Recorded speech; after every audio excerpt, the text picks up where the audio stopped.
Colors are everywhere, and in CSS we use RGB to bring them to life.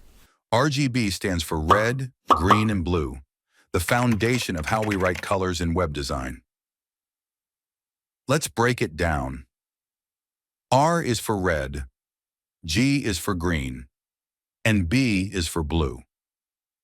These are what we call primary colors, colors that cannot be formed by mixing other colors. Instead, they are the building blocks we use to create every other color.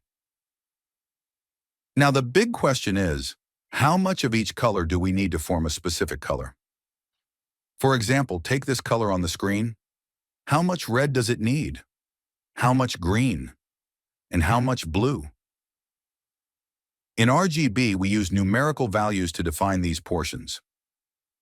Each color can have a value between 0 and 255. 0 means none of that color. 255 means the maximum intensity of that color. For this color right here, the red value is 239, the green value is 216, and the blue value is 29. When you combine these values, you get this color.